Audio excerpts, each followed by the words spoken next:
The biggest problem in most people's lives is trauma.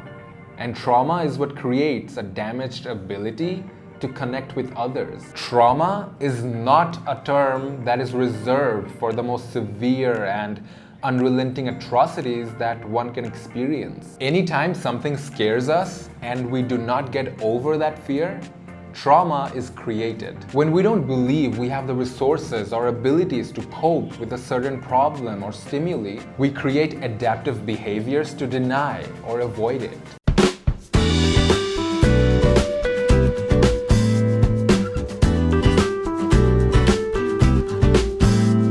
What's up everybody? Tanvir Ahmed here. Welcome back to another video, and if you're new here, let's connect. It's not the trauma itself that causes the most long-term damage. It is how the trauma wreaks havoc on the psyche and prevents reintegration into a normal, healthy life. You've probably heard this before in different ways.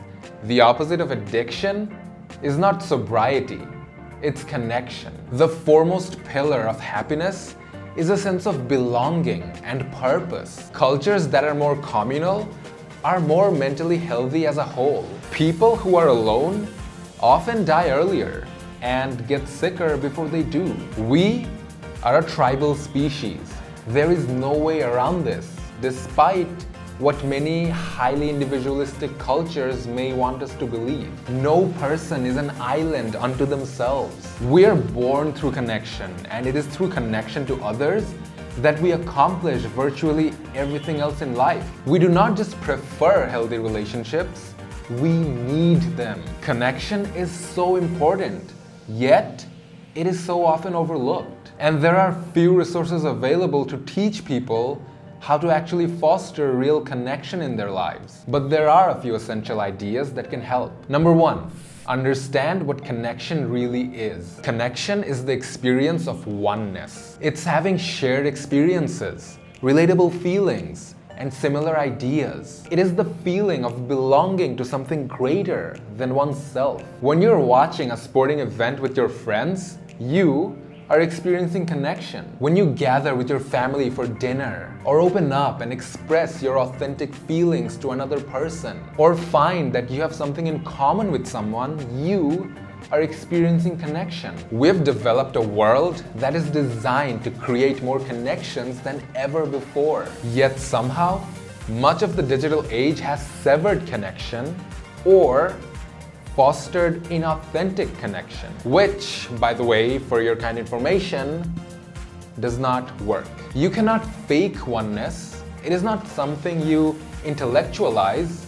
It is something you feel. Number two, learn how to connect with others authentically. Authenticity is required for connection. The internet and social media do not disconnect us because we're glued to our phones at the dinner table, but because it increases our ability to be inauthentic. They allow us to gloat, edit, filter, and post a highlight reel. We can construct a facade of our lives that may or may not be an honest reflection of reality. In this, we breach connection. People who have authentic connections over social media report having a largely positive view and experience of it. People who use it as a genuine way to stay in touch with others don't report the same levels of anxiety and depression associated with its use. The reason people try to fake their way into being liked is that they confuse attention with connection.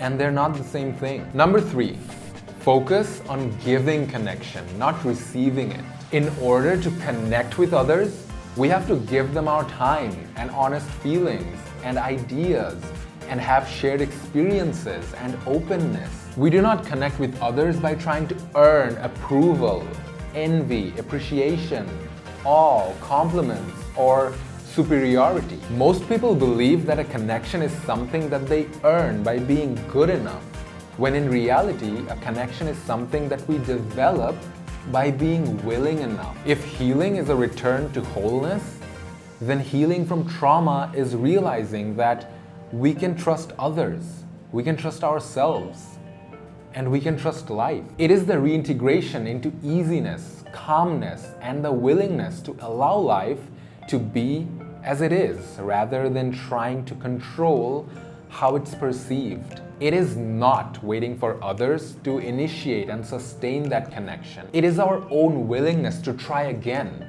be vulnerable again, show up for others, reach out, and make ourselves an active part of our communities and families and friend groups. In the process of restoring a connection with others, we can realize that we actually create a connection with ourselves. In being seen and loved for who we are, how we think, and what we feel, we learn that it's okay to be as we are. If our core human need is to connect with others, then the most important part of healing our emotional wounds is allowing ourselves to open up again. It is our willingness to show up as we are, and our trust that we will be taken care of. It is our discernment to give our time and energy to those who respect and cherish it back. And most importantly, it is the knowledge that even if we do have to go through the fires of life, we come out the other side stronger, clearer, and more ready to appreciate what we have. That's it for me, guys. I hope you enjoyed this video. I hope you got something out of it. I hope you liked it. Hit that like button if you did, subscribe and hit the bell if you haven't already, and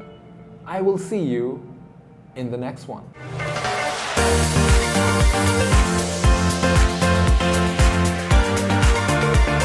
Oh man, I'm so thirsty.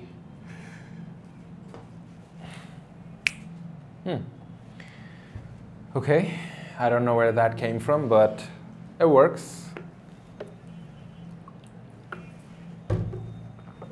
Good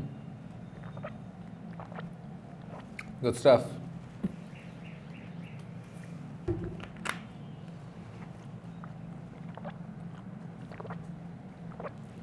Not sponsored.